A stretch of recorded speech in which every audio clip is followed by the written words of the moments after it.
Oke, teman-teman sobat baca semuanya, saya izin untuk memulai acara pada sore hari ini ya, sambil nanti nunggu Kak Khairul Trian selaku narasumber untuk ikut Zoom bersama kita semua. Assalamualaikum warahmatullahi wabarakatuh. Ya, selamat sore dan salam sejahtera untuk kita semuanya. Selamat sore untuk Kak Khairul Trian yang masih dalam proses nanti ikut join Zoom.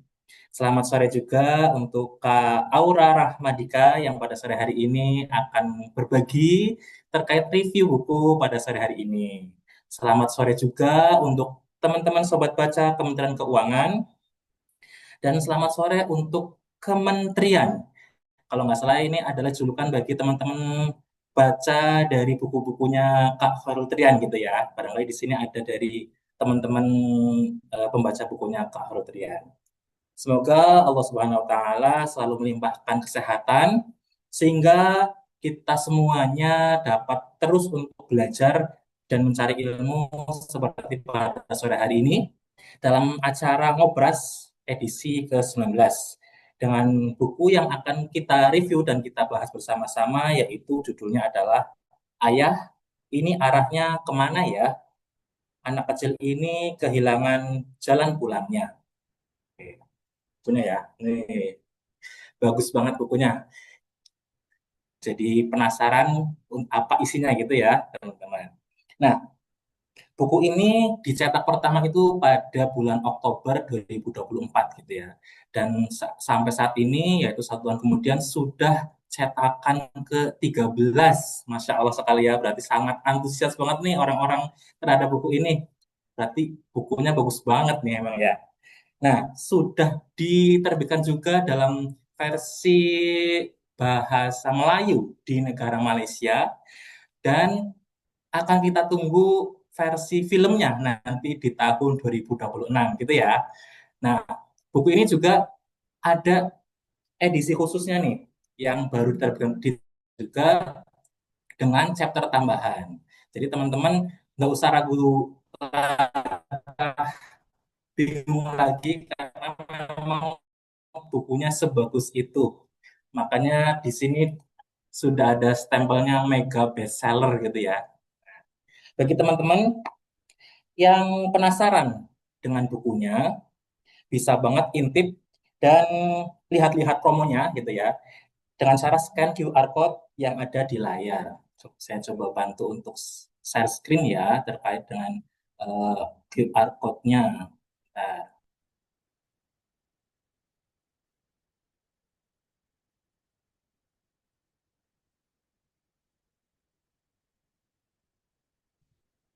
apakah sudah muncul QR code-nya? Sudah ya. Nah, teman-teman bisa scan QR code-nya, bisa intip-intip nih bukunya seperti apa, dan barangkali ada promo, langsung saja bisa check out di situ.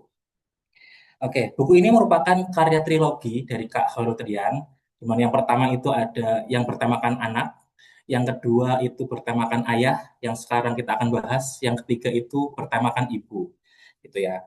Dan jangan lupa nanti akan ada giveaway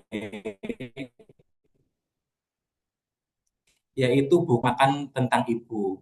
Nanti teman-teman bisa membuat Instagram Story yang berisi insight-insight menarik pada sore hari ini. Nanti akan dipilih satu insight ataupun story terbaik akan mendapatkan buku dari Kak Holtrian dari trilogi ini yang bertemakan ibu, gitu ya. Nah, selanjutnya saya ingin mengingatkan kepada teman-teman untuk bisa join anggota Sobat Baca Kemenkeu Library. Karena nantinya dari teman-teman yang sudah gabung dengan anggota klub ini akan mendapatkan akses perpustakaan digital dari Kementerian Keuangan Library gitu. Oke teman-teman, pada hari ini akan dimulai nanti dengan review Ika selama sekitar 2 menit dan dilanjutkan dengan Q&A dengan narasumber Kak Khoritrian. Oke, sebelum lanjut ke review, saya akan sedikit mengucapkan Selamat Hari Ayah gitu ya. Karena memang sore hari ini acara book review kali ini juga salah satunya memperingati Hari Ayah kemarin tanggal 20 12 tanggal 12 November 2025. Izin untuk membacakan sedikit ya untuk ucapan selamat Hari Ayah. Intinya untuk kebutuhan keluarga yang selalu menutupi lelahnya di balik senyum, yang hanya bisa menangis diam-diam saat semuanya tertib. Selamat Hari Ayah untuk para ibu yang terpaksa harus menjadi sosok ayah, menjalani dua peran sekaligus, mengurus rumah tangga dan mencari nafkah. Kau mengajarkan anak-anak arti keberanian, kepemimpinan, dan ketegaran, walaupun sebenarnya kau juga rapuh. Selamat Hari Ayah untuk anak kecil yang sekarang tiba-tiba harus menjadi ayah sebelum sempat tumbuh sempurna. Diri tegak ketika hidup memaksamu dewasa. Sekali lagi, terima kasih ayah. Itu sedikit ucapan selamat Hari Ayah dari saya. Semoga ada insight-insightnya gitu ya. Kita langsung sekarang dibawakan oleh Kak Aura Rahman. Aura Rahmadika. Kepada Kak Aura, waktu dan layar kami persilakan. Ya, izin Mas Fuad, apakah suara saya terdengar jelas? Sudah Kak, sudah terdengar. Terima kasih Mas Fuad atas kesempatannya. Eh, Selamat sore untuk Kak Khairul Trian. Kayaknya udah hadir ya. Ya, dan selamat sore juga untuk sobat baca semuanya dan juga kementerian yang udah apa namanya hadir pada sore hari ini. Mungkin langsung aja ya saya share eh, PPT review saya. Apakah sudah terlihat di layar? Sudah Kak. Bentar.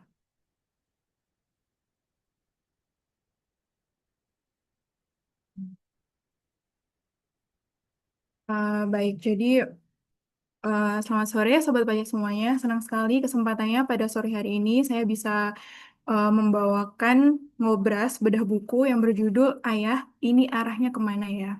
Mungkin sebelumnya perkenalkan dulu kali ya. Saya Aura Rahmadika dari Direktorat SMI, Direktorat Jenderal Perbendaharaan. Dan sekarang saya sedang secondment di Sekretariat Jenderal Kementerian Keuangan. Oke, lanjut. Sebentar.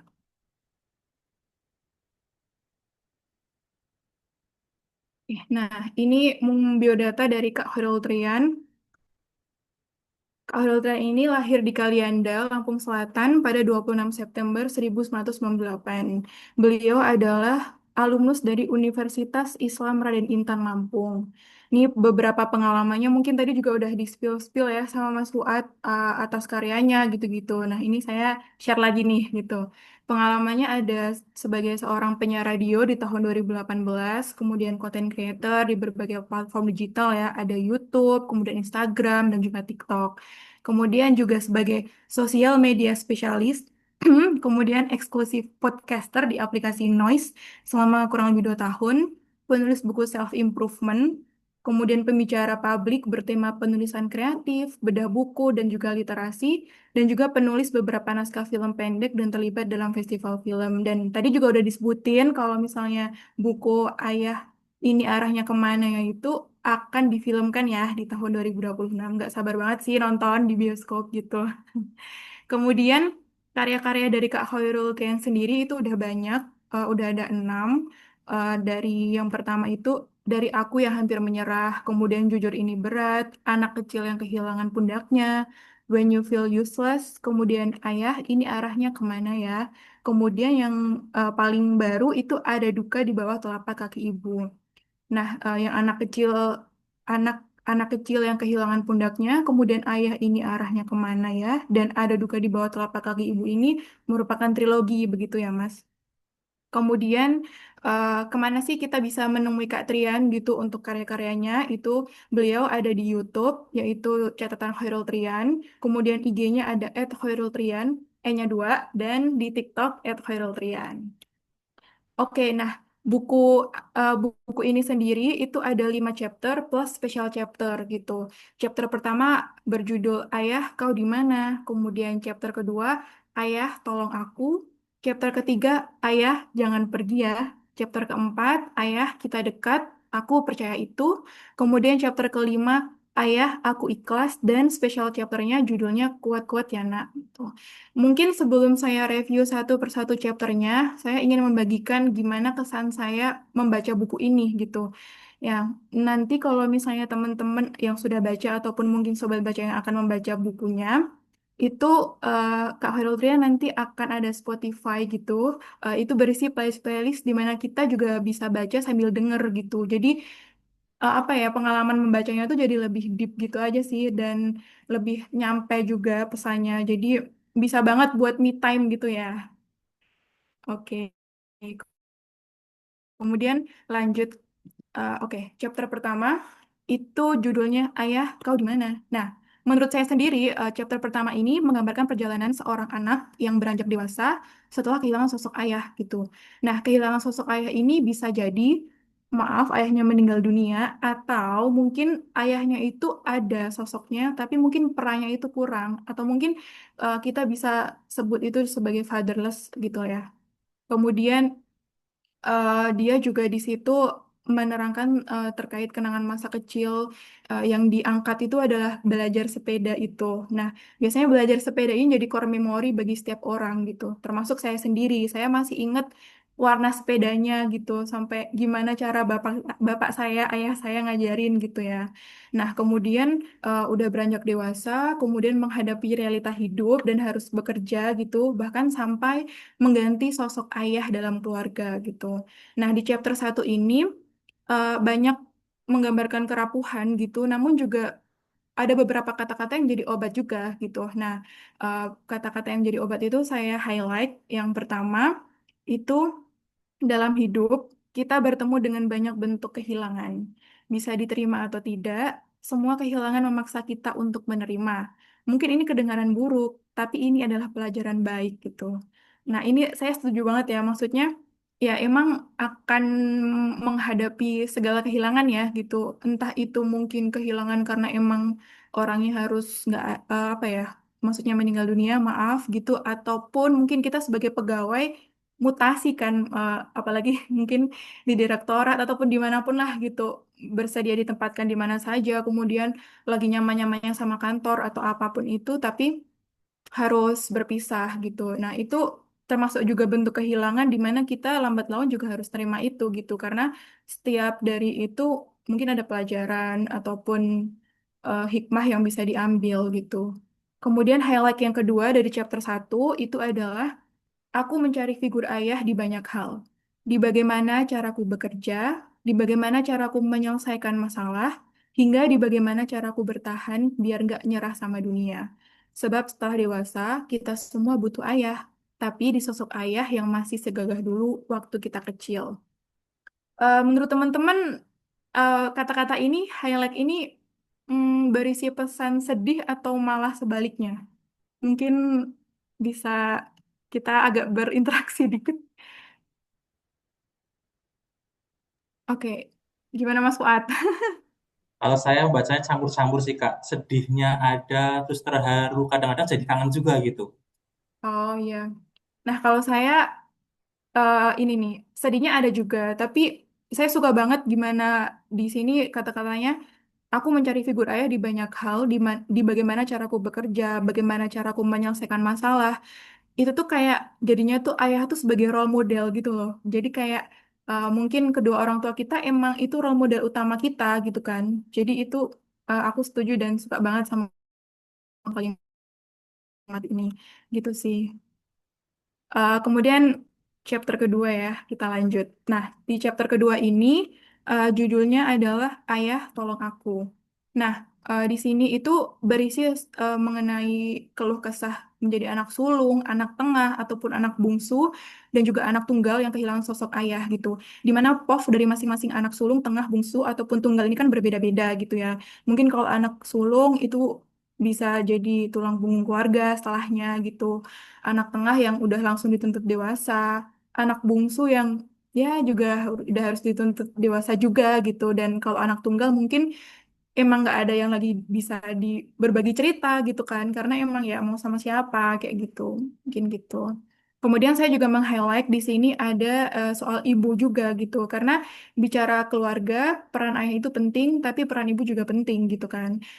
Apa namanya, setelah ditinggal suaminya gitu mungkin ibu-ibu kita juga merasa kesepian gitu tapi mau nggak mau tetap harus menerima terus lanjut lagi karena tetap ada anak dan semuanya harus diurus. Jadi ibu juga hebat gitu. Gitu sih. Dan di chapter 2 ini saya nge-highlight tulisan ini. Jadi nggak apa-apa ya. Nggak apa-apa kalau semuanya berjalan nggak sesuai yang kita mau. Yang kita semaksa Tuhan buat kita. Ikhlasin ya. Walaupun ini tuh butuh waktu ya gitu. Cuman pada akhirnya sepertinya kayak ya ya emang udah jalannya terus mungkin bisa diambil hikmah lain gitu jadi kayak lebih tenang gitu kalau mungkin kata Mel Robbins di buku Let Them itu kan kita nggak bisa ya kontrol apa namanya eh, sesuatu yang di luar kontrol kita gitu apalagi itu urusan Tuhan gitu jadi kayak ya gitu ini saya meng-highlight kemudian chapter 3. Nah, ini saya langsung ke highlightnya aja. Judulnya adalah Ayah Jangan Pergi Ya.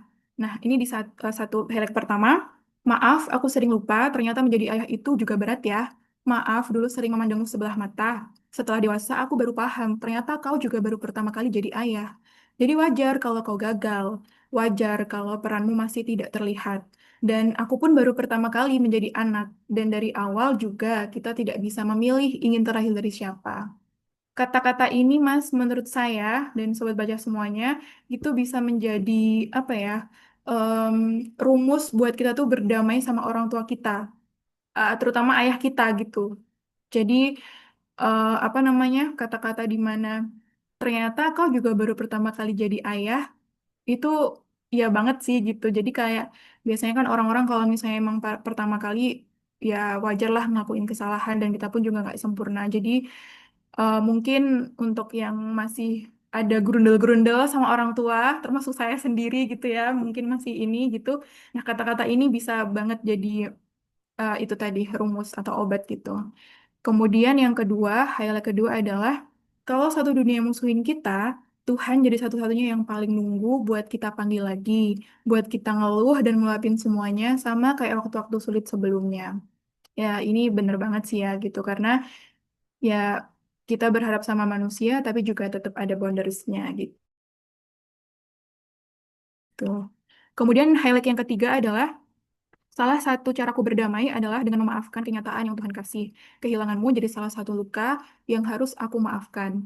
Dan mempercayaimu, menyayangiku adalah obat terbaik. Setiap kali aku mempertanyakan keberadaanmu, ayah, di sini terus ya. Jadi di setiap chapter tuh menurut saya kayak ada ini sih, ada kata-kata di mana kalau sobat baca semuanya tahu cycle of grieving gitu ya, itu kan ada misal kalau kehilangan itu ada denial, kemudian anger, terus bargaining, depression, kemudian ada acceptance gitu. Nah, ada kayak denial-denialnya dulu gitu, tapi tetap ada kata-kata di mana itu bisa jadi obat gitu. Dan ini salah satunya gitu. Kalau misalnya kehilangan orang, mungkin kita udah nggak bisa ngelihat orangnya lagi gitu, tapi bukan berarti ya mereka nggak sayang sama kita kan nggak gitu juga ya gitu. Oke, kemudian ke chapter keempat. Nah, chapter keempat itu judulnya Ayah Kita Dekat. Aku Percaya Itu. Nah, di sini saya meng-highlight kata-katanya Kak Trian, yaitu ayah tidak pandai berkata-kata, yang padahal banyak sekali ungkapan sayang yang ingin dia ungkapkan juga. Namun ayah hebat, bisa mengungkapkan cinta tanpa mengatakan cinta. Dan setelah dewasa, perasaan sayang itu baru bisa kita rasakan. Yang paling dalam kadang baru bisa kita rasakan ketika ayah sudah tidak ada. Em, eh, apa namanya di chapter ini setuju banget sih karena nggak semuanya gitu, tapi rata-rata mungkin ya kalau misalnya salah saya minta maaf nih. Apa namanya? Mungkin cowok-cowok atau bapak-bapak gitu mungkin agak kurang ya kalau misalnya untuk bilang oh ya aku sayang atau apa gitu, tapi langsung act of service gitu. Jadi dari bentuk-bentuk apa namanya act of service-nya itu ya itu bentuk cintanya dia juga gitu. Sama kayak ayah saya juga gitu soalnya. Kemudian di chapter 5 di chapter 5 judulnya adalah Ayah, Aku Ikhlas. Nah, di chapter ini membahas terkait penerimaan tentang sosok ayah yang mungkin udah nggak ada atau mungkin udah sepuh lah ya gitu ataupun mungkin tadi itu yang uh, sosoknya ada tapi perannya itu kurang gitu mungkin kayak gitu. Nah, di sini sedih sih, namun banyak kalimat penyemangat juga untuk bisa kita bangkit lagi gitu ya. Uh, dan ini salah satu kalimat highlight yang saya suka banget di chapter 5 itu yaitu nggak boleh nyakitin orang lain, tapi nggak boleh nyelamatin orang lain duluan juga. Kita harus nyelamatin diri sendiri dulu ya. Ini setuju banget sih, karena SOP dari apa ya, mungkin SOP penyelamatan gitu tuh kita emang harus save dulu gitu ya, baru kita bisa nyelamatin orang lain gitu. Ibaratnya kalau misalnya mungkin gelas itu kosong, kita nggak bisa ngasih ke yang lain gitu. Nah, di sini ada banget hubungan antara penerimaan dengan bisa nyelamatin orang gitu atau ngasih compassion kita ke orang lain gitu. Kalau kita udah bisa nerima, kita jadi bisa self love gitu. Tangki cinta kita penuh, jadi kita bisa bagi cinta kita ke orang lain gitu. Jadi di sini chapter 5 ini udah di tahap acceptance gitu. Gitu sih. Oke, kemudian nah ini special special chapternya berisi pesan-pesan mendalam seorang ayah kepada anaknya. Dan yang saya highlight adalah, kalau kamu masih bertanya, ayah, ini arahnya kemana ya? Nah, percayalah, semua arah mata angin itu baik. Jadi pergilah, tarik lagi lengan bajumu, kemanapun kamu pergi nanti, taruh selalu Tuhan di dalam hatimu ya. Tuhan baik, mintalah semuanya. Sebab semua Tuhan itu maha pemurah, nak. Ini setuju banget sih, karena saya sendiri mungkin early 30 Mas. Jadi kayak adalah di usia-usia 20 itu kan kayak nyari maps hidup lah atau apa kayak gitu kan. Sampai di titik kayak di mana oh ternyata ya maps itu bisa jadi nggak apa ya, nggak saklek gitu. Jadi kayak mungkin bisa berubah juga gitu. Sama kayak di kata-kata ini gitu. Kalau kamu masih bertanya arahnya kemana, ya semua arah itu baik gitu kan. Tapi jangan lupa juga untuk selalu pulang ke Tuhanmu, kayak gitu sih. Jadi itu sih Mas, 5 chapter plus special chapternya. Kalau secara keseluruhan, menurut saya buku ini benar-benar bisa jadi temen, terus bisa jadi penyemangat juga gitu untuk orang-orang yang mungkin uh, udah kehilangan ayahnya, atau mungkin ya ngerasa fatherless, atau yang dan lain sebagainya gitu. Jadi kayak ngerasa ternyata kita nggak sendiri aja gitu sih. Itu sih Mas Fuad, udah 20 menit belum ya? Kalau mau nambah masih bisa Kak. Mau nangis dulu juga boleh. Nggak, Mas. Aman, aman, aman. Udah, Aman ya? alhamdulillah udah acceptance nih. Oke, saya stop share ya ini atau gimana? Sudah berarti ya Kak ya? Iya, udah. Terima Ya. kasih semuanya, Mas Fuad, Sobat Baca. Oke, terima kasih juga Kak Aura atas materinya, reviewnya, dan perasaan-perasaan yang sudah tersampaikan kepada kami gitu ya. Mungkin teman-teman sobat baca bisa kasih reaction-nya gitu ya. Dengan love atau tepuk tangan atau dengan chat di kolom komentar gitu ya. Oke, terima kasih sekali kepada Kak Aura nih yang sudah memberikan sharing-nya terkait dengan buku Ayah, ini arahnya kemana ya. Sedikit saya juga sharing gitu ya. Saya juga beberapa kali gitu ya membaca buku ini akhirnya netes lagi gitu ya.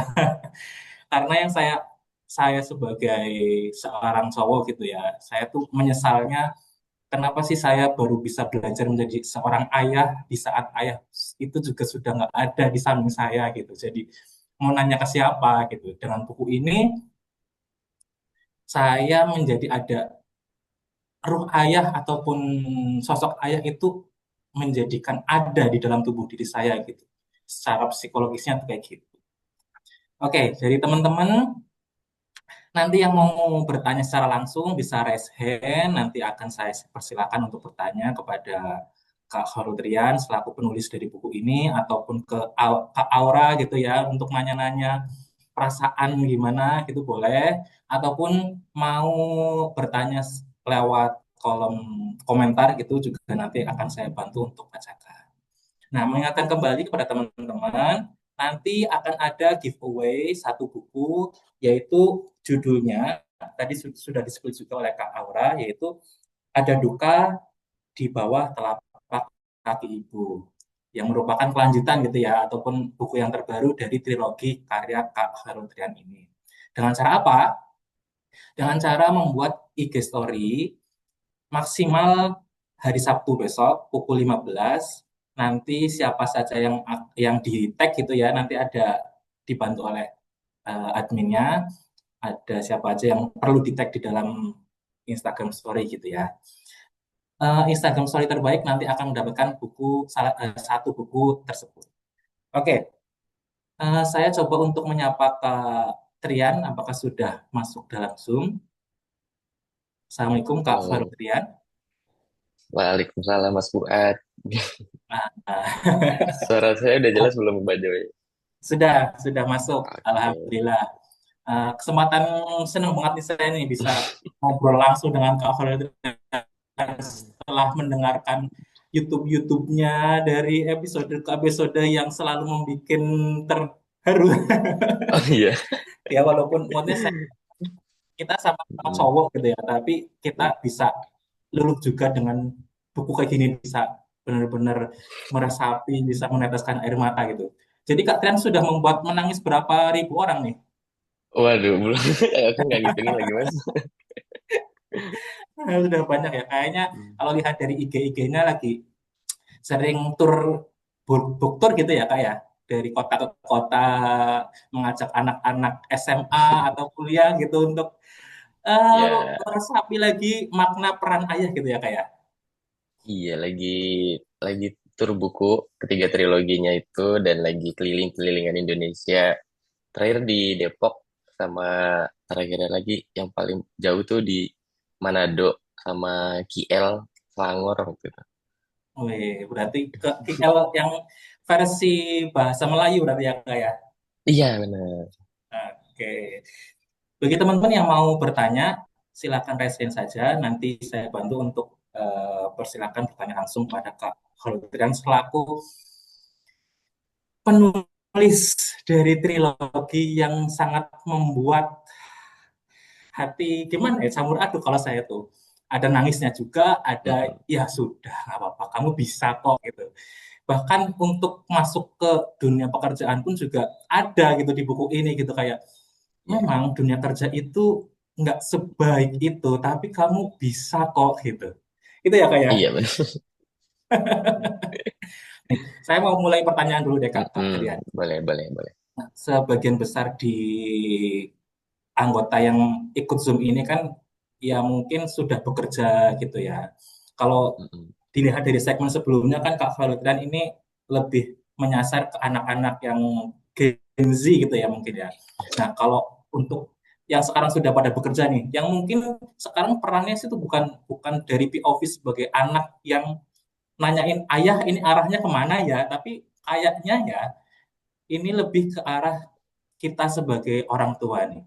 Nah, dari buku ini ada nggak sih pesan yang sebenarnya dikhususkan untuk mereka-mereka yang sudah menjadi orang tua gitu kan? Sebenarnya kita seumuran tau. Aku juga mendekati Nah, 30 tahun kok gitu. Dan aku pasti relate banget juga apa yang teman-teman rasain. Kalau mungkin sebelumnya banyak lebih banyak pembacaku yang anak Gen Z mungkin kali ini tapi di buku Ayah Ini Arahnya Kemana itu sebenarnya dia bisa nyasar ke semua umur sih Mas. Kayak bahkan yang paling kecil waktu itu ada pembacaku dia umur 7 tahun dia baru bisa baca. Iya, dan waktu itu karena dikasih sama ayahnya tuh ya kira-kira seumuran kita lah, umur 30-an gitu. Dan yang baca duluan tuh si ayahnya ini. Dan ternyata ayahnya juga dulunya tuh nggak dapetin peran ayah dalam hidupnya. Makanya ketika anaknya baca buku ayahnya, anaknya itu jadi lebih empati sama ayahnya, anaknya jadi lebih peka sama ayahnya. Oh ternyata ayahku juga punya luka yang mungkin dulu aku nggak pernah ngira sesakit apa ya yang ayah rasain gitu. Dan kalau di dunia kerja, mungkin sering banget kita ngerasain cari lemburan biar nggak kesepian gitu. Mungkin kita sering ngerasain, ya udah deh daripada di kontrakan makin sendirian, daripada di kosan cuma sendirian, mending ya udah deh lanjut kerja sampai malam. Bahkan mungkin lebih apa ya, cari tambahan di mana lagi ya biar nggak kesepian, cari tambahan di mana lagi ya buat nyukupin keluarga. Itu tuh ada semua aku bahas di buku Ayah Ini Arahnya Semana. Ini itu di chapter 2 atau 3 gitu, di era-eranya masih mempertanyakan ini tuh arahnya kemana ya gitu. Oke. Eh, Kak Trian tuh awalnya dalam menulis buku ini yang akhirnya ya mungkin sadar atau nggak sadar terus akhirnya bisa booming dan alhamdulillah akan menjadi sebuah film itu awalnya ada Mm-mm. trigger apa sih Kak? Terus akhirnya jadi 3 buku yang masing-masing tema anak, tema ayah, dan tema ibu gitu Kak. Sebenarnya awalnya itu nggak sengaja buku Ayah Ini lahir karena di tahun 2023 aku nulis buku judulnya Anak Kecil yang Kehilangan Pundaknya, dan itu tuh aku ambil dari podcast aku di YouTube yang paling rame judulnya itu. Dan setelah aku baca komentar-komentarnya, aku cek email kan, aku di YouTube nyantumin email buat mereka cerita-cerita ke aku gitu. Terus mostly ceritanya itu tentang keluarga, luka keluarga, trauma generation, dan ternyata paling banyak itu triggernya itu adalah dari sosok ayah yang mungkin nggak berperan dalam hidup mereka, harus ngerasain kehilangan ayah di waktu lagi capek-capeknya mencari jati diri sendiri. Dan dari situlah anak kecil yang kehilangan pundaknya itu pada diprotes nih sama pembacaku, Trian ini lanjutin dong gitu, ini kayak ada yang belum selesai nih gitu loh. Kayaknya kita tarik POV ayah seru deh, dan ya udah akhirnya aku lanjutin di 2024. Terus bahkan judulnya itu sebenarnya dari pembaca Ayah Ini Arah Irman tuh dari pembaca semua. Oke ya udah deh aku ikutin, dan ternyata ketika aku coba dengerin cerita mereka lebih dalam, ketika aku coba ngobrol sama pembacaku lebih dekat lagi, akhirnya aku sadar bahwa ternyata sepenting itu impact atau dampaknya ketika dewasa. Mungkin waktu kecil kita banyak dapat luka, mungkin waktu kecil beberapa hal nggak bisa kita maafin. Nah itu tuh ngaruh ke kita waktu dewasa, entah kita jadi orang yang nggak percaya diri, entah kita jadi orang yang kok dalam hubungan apa-apa kok gua terus nih yang ngejar gitu, kok dalam hubungan apa-apa effortnya dari aku semua gitu loh. Mungkin dampak lainnya adalah jadi nggak pernah bisa ngerasain cukup, mungkin jadi orang yang too much ambisius karena waktu kecil nggak pernah dapat apresiasi yang baik dari sosok ayahnya. Itu jadi lahirnya buku ayah tuh karena buku sebelumnya ya sih. Dan akhirnya boom juga gitu ya kayak untuk yang ayah ini arahnya kemana gitu ya. Iya, Alhamdulillah gitu. Ini alhamdulillah. sepertinya ada yang bertanya di kolom chat deh. Saya coba bantu bacakan ya Kak ya. Ayah suka mutasi atau pindah. Ketika ayah pulang, anak suka tanya kenapa kerjanya pindah-pindah. Kadang berpikir gini, yang diinginkan pulang bukan hanya soal menemukan lokasi, tetapi menemukan tempat di mana hati merasa aman bagi anak. Wih, iya banget ini. Terutama ini Kak, eh, kami di Kementerian Keuangan gitu ya, Mm, sebagian besar itu kan pasti akan dimutasi-mutasi itu dipindah kerjakan gitu Kak.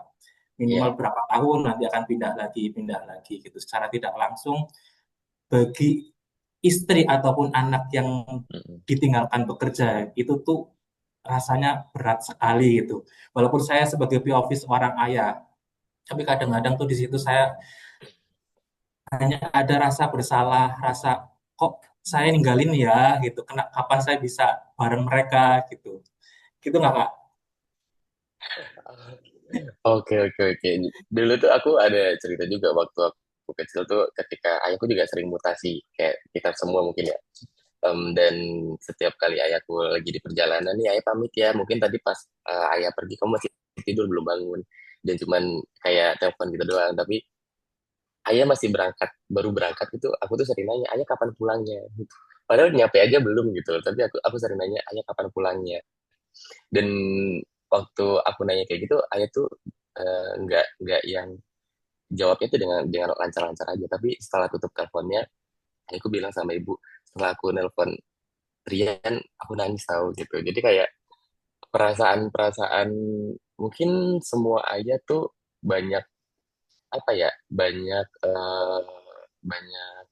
lebih banyak berkorban untuk pergi jauh, banyak berkorban untuk yaudah deh apapun bakal aku lakuin. Yang penting apa apa yang anak aku butuhkan aku bisa cukupkan gitu loh. Tapi untuk beberapa anak apa ya, mungkin beberapa anak jadi nggak bisa ngelihat itu karena kayak sesederhana, kok ayah nggak pernah ada di rumah ya, kok ayah selalu pergi-pergi terus gitu loh. Padahal kan sebenarnya waktu kecil itu adalah umur-umur yang krusial banget nih, kayak misalkan sekedar ditemenin main aja tuh jadi ternyata itu tuh jadi memori yang bakal diingat sama anak gitu loh. Kayak relate gak sih kalau misalkan kita pulang, anak kita tiba-tiba udah gede terus kayak jadi suka nggak deket sama kita kayak gitu. Itu pasti semua ayah pasti bakal ngalamin itu sih, bakal ngerasain itu. Apalagi buat kita yang suka pergi-pergi jauh kayak gini, sering dipindah-pindahkan kerja. Dan ya lagi-lagi itu tuh adalah pengorbanan seorang ayah yang mau nggak mau, eh, capek nggak capek bakal kita lakuin. Yang penting anak kita nggak harus ngerasain kekurangan gitu. Iya, setuju banget Kak. Kadang-kadang saya sebagai ayah juga sedihnya kalau pas jadwal video call gitu ya. Terus ya karena anak masih kecil gitu ya. Secara sadar ataupun tidak sadar anak mungkin lagi pengen main atau apa, nggak mau telepon sama ayah dulu gitu. Terus ah, gitu kayak rasa rindunya itu jadi Iya, ya sudahlah nanti lagi gitu. eh, Kayaknya ini oke, ada yang raise hand Kak. Saya coba untuk boleh. persilakan, ada Kak Amelia Lestarina. Silakan Kak. Oke, makasih atas waktunya. Jadi sekilas mau nanya aja sih, kalau misalnya gimana sih rasanya bapak-bapak ini kalau misalnya kerjanya tuh LDM sama anak dan istri di rumah, terus tiba-tiba pas pulang setelah berapa bulan, mungkin anaknya masih kecil, mungkin 2 tahun, pas pulang tuh ditanya Om siapa gitu. Rasanya gimana ya gitu. Soalnya saya juga waktu kecil ayah saya juga kerja di luar pulau gitu. Aduh, mau terus masih kepikiran gitu sampai sekarang. Kasihan juga ya dulu nggak bareng-bareng kita terus gitu. Terus sekarang alhamdulillah semuanya bareng-bareng gitu. Ya tapi masih mungkin inner child-nya kali ya. Inner child aku kok nggak bareng-bareng ayah gitu. Gimana ya rasanya anak juga, ayah juga, mungkin ibu juga mungkin ya. Karena bareng-bareng anak terus mungkin tantrum lah gimana. Ayah juga nggak ngerasain karena di luar pulau gitu kan. Ya mungkin gitu sih. Gimana ya kira-kira kalau misalnya bapak-bapak rasanya pas balik diomong kayak gitu, Om siapa gitu. Mungkin gitu sih. Makasih Mas. Silakan. Terima kasih Ya, banyak langsung. pertanyaannya. Relate lagi, aku juga waktu kecil suka kayak gitu karena mungkin dari umur aku masih 2-3 tahunan sering ditinggal sama ayah, dan itu tuh jadi luka yang akhirnya setelah aku dewasa aku nggak mau bawa luka itu ke anak-anak aku gitu loh. Bahkan mungkin ketika aku nanti menjadi seorang ayah, aku bakal kasih itu beberapa jadwal atau space time untuk setidaknya untuk video callan atau setidaknya untuk ngobrol sama anak. Karena sebenarnya di umur-umur anaknya segitu tuh mungkin dia lagi banyak-banyaknya pertanyaan-pertanyaan yang kadang suka aneh gitu, pertanyaan-pertanyaan yang sebenarnya nggak make sense gitu loh. Dan kita tuh cuman eh, apa ya, harus banyakin energi untuk ngejawab pertanyaan-pertanyaan itu gitu loh. Dan mungkin ketika nanti aku jadi ayah, aku pengen menjadi ayah yang kayak selalu bisa jadi teman ngobrol yang baik untuk anak-anak aku, biar dia nggak lupa ini tuh suara ayahnya. Sesimpel itu aja, biar nggak lupa ini tuh suara ayahnya, ini tuh wajah ayahnya gitu. Mungkin bisa sedikit apa ya, nyembuhin inner child dia sampai akhirnya nggak harus kebawa ketika nanti dia beranjak dewasa gitu. Ini enak banget ya itu rasanya. Gimana Kak Amelia? Apakah sudah sedikit terobati? Ya, alhamdulillah sih kalau misalnya zaman sekarang ada ya video call. Zaman kita kecil Iya, kan nggak ada ya. nggak ada. Iya. Ya, alhamdulillah sekarang ada video call. Jadi mungkin jarak pun bisa ditebas gitu dengan teknologi mungkin ya.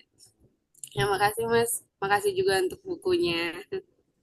Ya, Makin saya suka. sedikit ini nambahin juga di buku ini terus di buku ini tuh jadinya kita kalau seandainya sebagai anak tuh jadi kayak oh sebenarnya itu ayah yang meninggalkan ataupun bekerja jarak jauh gitu ya. Itu tuh sebenarnya juga sedang berjuang untuk kita loh gitu. Itu tuh yang bikin jelek dia gitu. Apapun yang dilakukan ayah terus akhirnya berdampak ke inner child kita. Dengan buku ini tuh kita akhirnya menerima gitu loh. Apapun yang akhirnya memberikan dampak kepada kita, oh itu tuh sebuah pengorbanan seorang ayah untuk kita gitu. Jadi lebih nerima aja gitu kalau saya. Walaupun memang kalau saya sebagai seorang ayah bolak-balik merasa bersalah aja gitu. Setiap pulang ketemu anak, ya harus pergi lagi. Tapi ya gimana lagi gitu sih. Tapi sebenarnya ada banyak cara tau untuk menyampaikan rasa cinta itu. Kalau mungkin dengan pelukan langsung itu nggak bisa kerasa, mungkin dengan cara kita memperbaiki komunikasinya jadi makin apa ya? Mungkin egonya egonya anak tuh pengen diajakin atau ditemenin, entah itu cuman ngobrol ngobrol biasa aja, tapi egonya seorang ayah tuh kita tuh gengsi buat bilang sayang sama anak. Egonya ayah tuh em, masa egonya ayah tuh pengen selalu terlihat lebih kuat gitu loh sama anak. Tapi coba deh one day ketika harus jauh lagi sama anak, kalau misalkan pelukan kita nggak bisa sampai ke dianya langsung, rasa sayang dari kata-kata, rasa sayang dari perhatian yang mungkin cuma lewat suara itu juga bisa sedikit ngebantu sih. Jadi perbaikin komunikasinya itu penting banget. Setuju banget. Oke. Gitu Kak Amelia, apakah masih mau bertanya lagi atau cukup? Ya, cukup Mas. Makasih Mas. Oke, terima kasih Kak Amelia sudah bertanya. Ini adalah silakan untuk bertanya langsung Kak NC. Oke, terima kasih atas kesempatannya. Perkenalkan, nama saya NJ dari Jakarta Timur. Di chapter 3 kan ada yang menyoroti tentang sudut pandang baru ya. Kalau ayah juga pertama kali jadi ayah gitu kan. Bagaimana pemahaman ini tuh dapat mengubah perasaan seseorang anak yang mungkin selama ini masih menyimpan kekecewaan atau kesedihan terhadap ayahnya. Gimana, Mas? Ini juga pertanyaan sering ditanya kalau aku terbuku ya. Gimana gimana cara nerimanya ketika oke lah kita terima ayah pertama kali jadi ayah. Tapi kan kalau ayah gagal jadi ayah, terus kita juga nggak boleh gagal jadi anak. Kedengarannya kayak nggak adil banget gitu kan. Kedengarannya kayak kok ayah boleh ngasih aku luka tapi ayah nggak boleh dapat luka dari aku ya gitu. Itu era-era denialnya mereka tuh ternyata kayak gitu gitu loh. Mereka nggak bisa nerima kalau misalkan cuman kita aja yang dapat luka dari ayah tapi ayah nggak dapetin itu dari kita. Yang aku sorotin adalah fenomena di mana akhirnya sedalam apapun lukanya, pertama kita harus maafin ayah. Yang kedua, kita nggak boleh jadi kayak ayah gitu loh. Apapun hal yang salah di ayah, apapun hal yang kurang di ayah, kalau bisa itu nggak harus terulang lagi ke anak-anak kita karena jadi kayak nggak adil gitu loh. Dan ini yang mungkin sering disebut yang namanya trauma generation gitu loh. Jadi nggak adil ketika anak kita harus ngerasain apa yang kita rasain dari ayah kita. Jadi kayak anak kita tuh nggak tahu apa-apa, tapi jadi harus yang kayak apa ya? Jadi harus ngerasain sakit yang sama tuh kayak nggak adil aja gitu. Makanya cara cara aku nenanginnya adalah kalau misalkan ayah kamu gagal jadi ayah, kamu nggak boleh gagal jadi anak ayah gitu.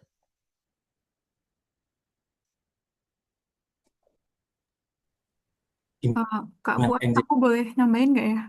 Boleh, Boleh. boleh. Izin ya Kak Trian. Ih, nggak apa-apa. Sebenarnya kalimat kata-kata itu juga jadi rumus buat diriku sendiri sih, karena Mm-mm, kalau aku ya mungkin aku dekat sama ayah gitu kan. Waktu kecil tuh emang deket banget gitu, tapi entah kenapa eh, mm-mm, pas dewasa itu jadi kayak lebih deket ke ibu gitu kan. Terus ayah jadi nggak sering cerita ke aku dan lain sebagainya gitu. Dan di situ aku marah tuh kayak kok gini sih gitu kan. Sempat mm-mm, sering jadi kayak menghindari terus ketimbang ngobrol nanti jadi kayak ya bersih tegang gitu lah gitu kan Kak. Terus tapi alhamdulillah sekarang kayak udah mulai menerima dan memaafkan gitu. Nah, salah satu kata-kata yang jadi rumus ya atau apalah gitu yang menenangkan hatiku ya itu tadi. Kalau misalnya ayahku juga baru pertama jadi ayah dan aku pun jadi baru pertama jadi anak gitu. Jadi kayaknya wajar lah gitu. Eh, karena kayaknya sayangnya kita ke ayah tuh ngelebihin ya eh, ketimbang marah kita ke ayah gitu. Dan kalau nggak salah Kak, itu kan bisa jadi legacy itu tadi ya kayak bisa apa sih trauma generation gitu ya.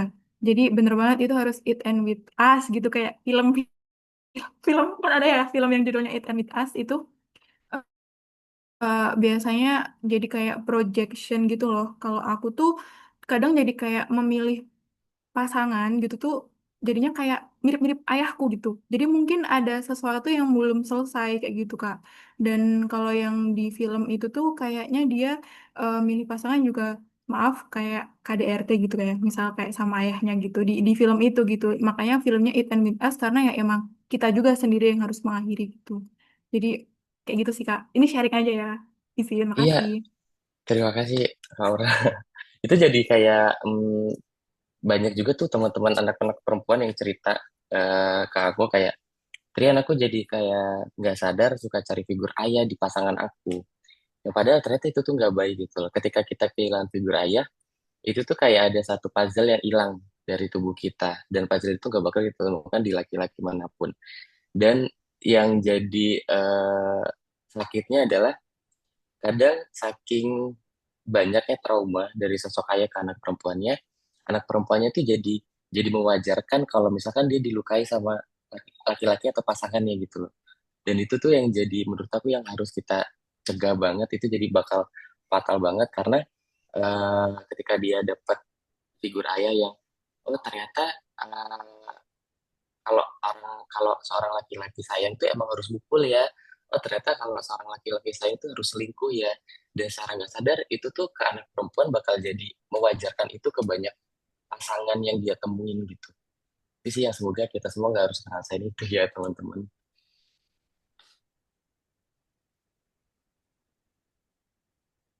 Ya, Kak NJ gimana? Oh, udah ngasih reaction love nih. Udah Mm-mm. cukup ya, sudah terjawabkan gitu. Karena memang saya juga baca buku ini tuh tidak serta-merta terus akhirnya seorang anak menyalahkan orang tuanya gitu, apalagi sang ayah gitu. Karena memang apapun yang dilakukan ayah ya sudah sebaik mungkin yang ayah bisa gitu. Iya. Lanjut lagi, ini ada Kak Minerva Yustitia. Ya, Silakan Kak. ya, kasih Bapak Ibu semua nih. Kalau saya kebetulan kayaknya saya paling tua di sini. Kebetulan saya memang sudah punya ya, sudah memiliki anak yang usianya sudah dewasa, sudah kuliah bahkan sudah ada yang bekerja. Jadi kalau dari sisi kami berdua, saya dan suami itu kebetulan punya ayah yang memang dekat lah gitu. Jadi insya Allah nggak terlalu ada ininya trauma di masalah. Hanya saja mungkin saya melihat dari tulisannya Mas ini tuh saya lihat kayaknya itu sebagai saya berguna buat saya gitu. Coba ungkapan nantinya saya akan saya tadi langsung check out loh pas di Tokopedia bukunya. Jadi saya punya anak laki-laki dua perempuan dan dua laki-laki dan saya kira mereka juga dekat sebetulnya dengan ayahnya. Cuman memang kalau laki-laki kalau saya lihat itu kan pengungkapannya lewat verbal tuh sulit ya. Walaupun mereka kelihatan ya memang meluk atau ngobrol segala macam, tapi pengungkapannya dan saya lihat dari tulisan Mas itu benar-benar saya akan berikan ke anak saya gitu, kedua anak laki-laki saya gitu. Jadi nantinya mereka juga akan saya memang sudah mempersiapkan mereka akan jadi ayah kan mereka gitu loh. Jadi walaupun mungkin kita hanya bisa mencontohkan apa yang kita bisa contohkan, tapi pengungkapan perasaan itu kayaknya tersampaikan lewat buku Nasnya gitu. Jadi saya terima kasih banget nih saya bisa join di sini. Saya belum nulis ya, saya dari DJPB. Terima kasih sebelumnya dan saya appreciate dengan buku ini. Terima kasih. Terima kasih Ibu, semoga suka. Gimana Kak? Kalian mau menanggapi dulu? Itu tarik napas panjang sih aku ketika ngelihat sosok ibu yang effort banget dia mempersiapkan anak-anak laki-lakinya untuk kamu harus jadi harus jadi ayah yang baik untuk keluarga-keluarga kamu. Tapi yang aku highlight dari sosok ibu tadi adalah kita tuh eh, kadang mungkin anak laki-laki juga nggak belajar banyak belajar banyak tentang mencintai itu justru dari sosok ibunya juga. Mungkin kita lebih nggak banyak dekat sama ayah, tapi kita tuh tahu hati seorang ibunya, kita tuh paham apa yang ibu rasain gitu, dan itu tuh jadi bekal kita untuk apa ya, jadi tahu gimana rasanya harus ngelakuin apa nih ke istri dan anak-anak kita gitu. Oke, siap. Semoga nanti setelah check out terus dibaca sama ibu, sama keluarga, terus akhirnya menambah Iya. kedekatan gitu ya antara ibu dan keluarganya gitu ya. Hmm. Itulah yang diharapkan oleh seorang Khairul dengan buku ini akhirnya bisa mempererat jalinan kasih antara orang tua dan anak gitu ya. Iya, benar. Lanjut, mereka ada yang bertanya lewat kolom komentar. Saya izin Ya. bacakan ya saya. Anak nanya Kak, anak saya umur 5,5 tahun, anaknya cowok nih. Saat saya harus penempatan kerja di luar kota, meninggalkan anak dan istri, awal-awal saya mau berangkat tugas di tempat baru, anak saya tidak gimana-gimana, sedih atau biasa-biasa aja. Selang 2 minggu saya bertugas di luar kota, anak saya bertanya ke ibunya, Ma, gimana sih caranya jadi ayah? Istri saya nanya, emang kenapa? Kata anak saya, kan ayah nggak ada di sini, jadi aku yang mesti jadi ayah. Padahal kan aku cuma mutasi, bukan meninggal. Oke, padahal dari sebelum saya berangkat bertugas di kantor baru, aku dan istri sudah sepakat untuk nggak boleh mengucapkan hal-hal yang kayak menyiratkan ngasih tanggung jawab ke anak atas ketidakberadaan saya di rumah. Tapi tiba-tiba dia nanya gitu juga ternyata. Sebenarnya apa sih kira-kira yang dirasakan anak sampai tercetus pemikiran tersebut gitu kan? Silakan Kak. Yang pertama, anak Bapak berarti punya empati yang besar, yang luar biasa. Karena yang aku lihat di mana ketika kita nggak ada di rumah, dia tuh jadi punya insting untuk aku harus jagain ibu nih, berarti aku nih ya jadi ayahnya di rumah ini, gitu loh. Dan mungkin yang harus yang saran aku ya, coba dikasih tahu untuk eh, seorang anak laki-laki itu akhirnya mereka sadar kalau cara ayah harus pergi jauh, ayah harus cari uang itu karena ayah sayang dong sama kamu. Ayah harus keluar kota itu karena ayah sayang sama kamu, bukan berarti ayah itu ninggalin kamu. Karena seorang anak tuh harus kita kasih tahu kalau beberapa ungkapan cinta itu nggak harus dengan kata-kata gitu, tapi kita nggak boleh biarin anak-anak itu juga jadi mereka harus ngeraba sendiri karena kasihan buat mereka ngeraba makna cinta dari ayahnya tuh, kasihan ketika dia harus cari-cari, kok ayah nggak pulang, kok ayah nggak pernah ada buat aku, tapi orang-orang bilangnya aku harus sayang sama ayah, gimana caranya aku sayang sama ayah sedangkan ayah nggak pernah ada buat aku gitu. Makanya kayak aku bilang tadi, kita harus bisa komunikasikan itu ke anak, dikasih pengertian pelan-pelan kalau cara ngelindungin, cara jagain, cara nemenin kamu itu mungkin nggak selamanya harus ada di dekat kamu gitu sih. Oke, betul banget nih. Ada komenan juga nih dari Kak Ars. Menurutku justru kamu because you set a good example at home. Jadi anak kamu jadi ingin seperti kamu sebagai ayah gitu ya. Iya Betul bener banget. banget. Makanya tadi aku bilang empatinya besar banget gitu. Oke Kak, satu lagi nih Kak. Kayaknya ada pertanyaan satu di kolom komentar. Untuk Kak Trian, menurut Kakak apakah luka karena kehilangan atau absennya ayah berubah maknanya seiring waktu? Bagaimana buku ini membantu melihat luka itu dari perspektif yang lebih luas?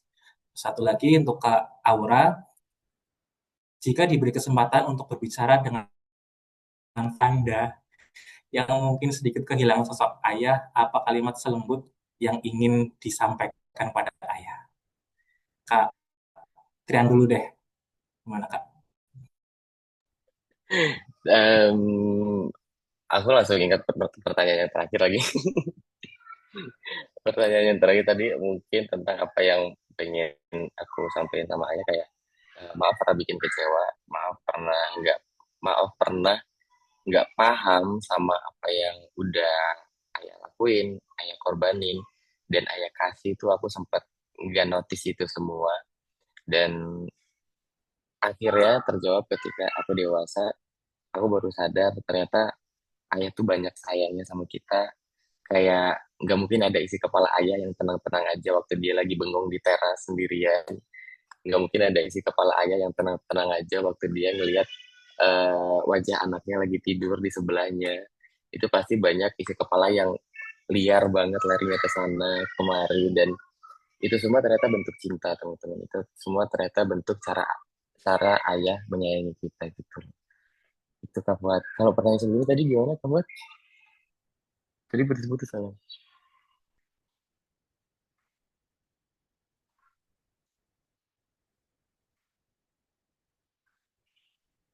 Sorry Kak, Kak Fuad ini yang pertanyaan sebelumnya untuk Kak Trian.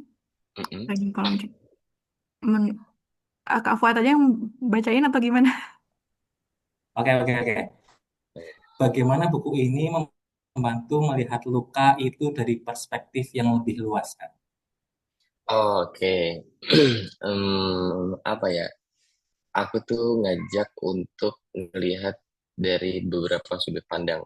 Di buku ini tuh aku memposisikan diri sebagai pembaca ini adalah pembaca yang kehilangan arah banget, pembaca yang benci banget sama ayahnya. Tapi buat beberapa orang, mereka baru ngerasain deket sama ayah ketika ayahnya udah nggak ada. Aku pengen ngajak orang-orang buat, ayo kita lihat dari sosok anak yang dia udah kehilangan ayahnya gitu loh. Mari kita lihat dari sosok ibu yang dia juga punya luka gitu. Kita lihat dari sosok ayah yang dia juga punya luka gitu loh. Mereka berdua tuh nggak pernah hidup buat diri mereka sendiri. Mereka berdua nggak pernah sepenuhnya mikirin diri mereka sendiri gitu bahkan. Jadi kayak ketika seorang anak itu masih nanya, ayah ini arahnya kemana ya? Pasti aku bakal bilang semua arah mata angin itu baik. Yang penting kita nggak pernah ninggalin Tuhan dalam hidup kita.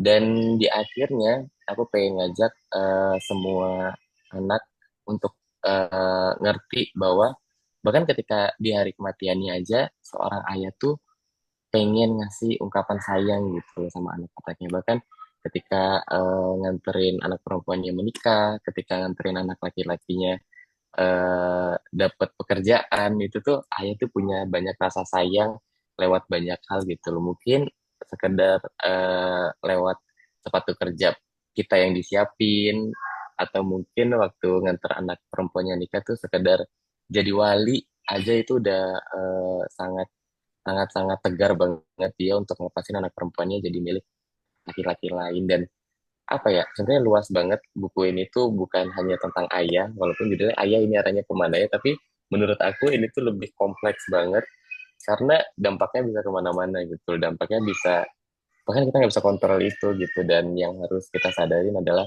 ternyata semua luka tentang keluarga itu nggak pernah sederhana dan nggak pernah main-main gitu sakitnya. Makanya kita harus sadar bahwa ternyata apa ya, mungkin kalau kita punya luka kita sadarin dan kita akuin kalau oh ini tuh namanya luka, oh ini tuh namanya kecewa, oh ini tuh namanya apa ya, trauma gitu. Dan jangan sampai luka-luka kita tuh jadi nyakitin orang lain gitu karena nggak adil buat mereka gitu sih.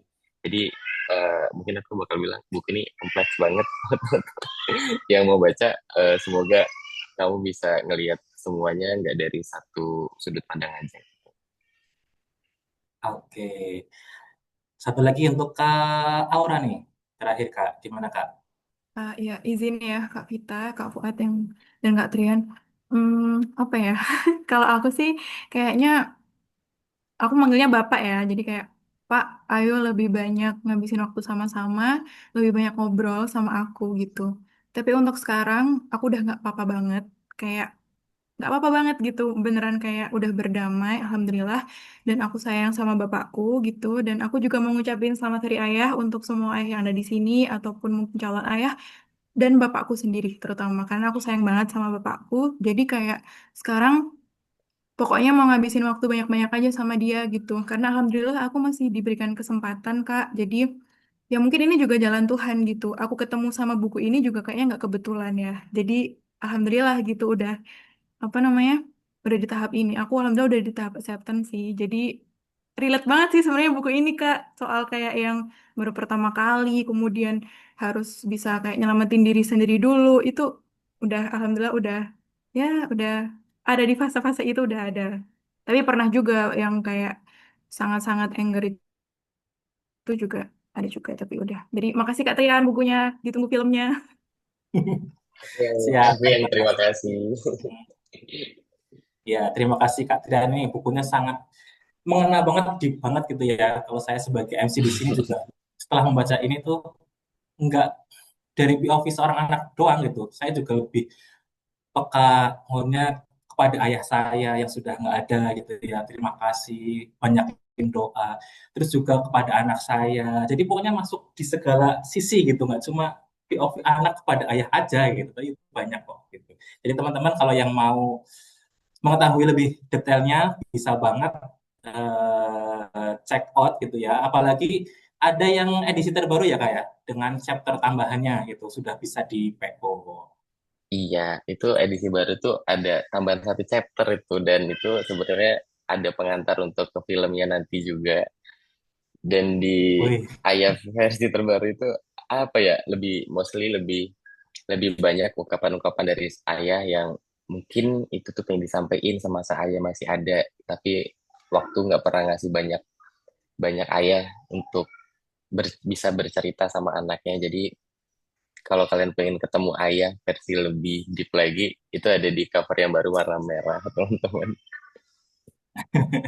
siap, siap. Ditunggu ya kayak. Karena ini kesempatan juga sangat langka sekali ya kayak. Mungkin teman-teman sobat baca juga pengen nih dibacakan satu paragraf saja deh Kak dari buku Ayahnya Abahnya menurut Kak Triani paling spesial gitu. Silakan Kak.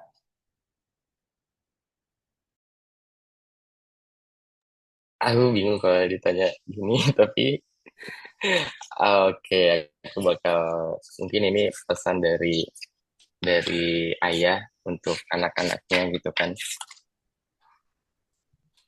Judulnya untuk anakku. Anakku, ayah, nah ayah minta maaf ya. Sekali lagi tolong maafkan ayah. Maaf kalau ayah gagal jadi ayah, sebab ini juga kali pertama ayah. Jadi ayah yang kebetulan ada kamu yang jadi anak. Semua terjadi begitu cepat, nak. Ayah nggak pernah ngira bahwa sekarang ayah tuh nggak bisa ada di samping kamu. Nggak bisa nenangin tangis kamu. Nggak bisa memeluk pundak rapuhmu yang setiap hari kamu pura-purakan untuk selalu kuat. Sepergi-perginya ayah, ayah nggak pernah seutuhnya pergi. Ayah selalu ada di tubuhmu. Jadi tolong disayang tubuhmu yang cuma satu itu ya nak. Tolong dirawat dengan baik. Sebab mungkin ayah nggak bisa merawat kamu lagi. Ini bakal relate banget untuk ayah yang lagi jauh sama anaknya. Terima kasih banyak Kak Hairul Trian atas kesempatan walaupun memang banyak ataupun nada intonnya tuh aduh coba teman-teman sobat baca juga ikuti YouTube-nya Kak Hairul Trian juga di situ banyak yang relate sebenarnya dengan dengan masing-masing saya sebagai MC mudah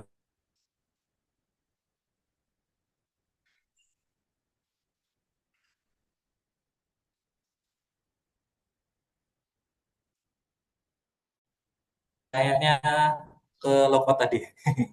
Jadi dengan berakhirnya tadi sesi dibacakannya salah satu paragraf oleh Kak Holtrian, berakhir pula acara ini.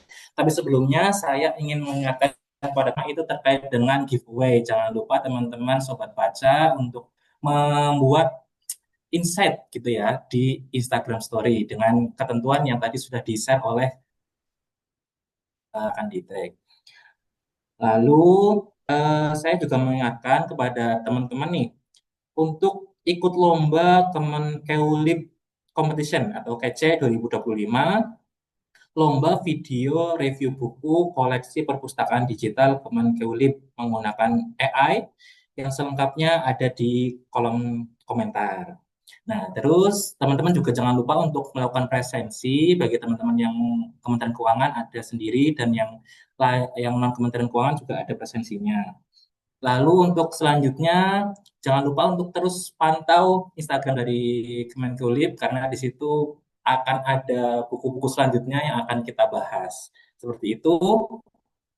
Mohon maaf apabila saya dalam membawakan acara pada sore hari ini banyak kekurangan. Terima kasih kepada teman-teman, khususnya kepada Kak Horul Trian atas waktunya dan sharingnya dan segala emosinya yang sudah diberikan ataupun disaringkan kepada kami. Terima kasih kepada Kak Aura Rahmadika yang telah memberikan reviewnya, berbagi sharing juga. Semoga dengan acara kali ini kita mendapatkan manfaat dengan buku yang sudah diterbit ini juga mendapatkan banyak manfaat juga. Jangan lupa untuk nantikan filmnya di tahun 2026. Oke, mungkin itu saja. Terima kasih semuanya. Saya izin pamit. Assalamualaikum warahmatullahi wabarakatuh. Waalaikumsalam warahmatullahi wabarakatuh. Makasih Kak. Makasih Kak Trian, Kak Fuad, dan Sobat Baca semuanya. Sama-sama pamit teman-teman. Jelis ya. Terima kasih Kak Tria.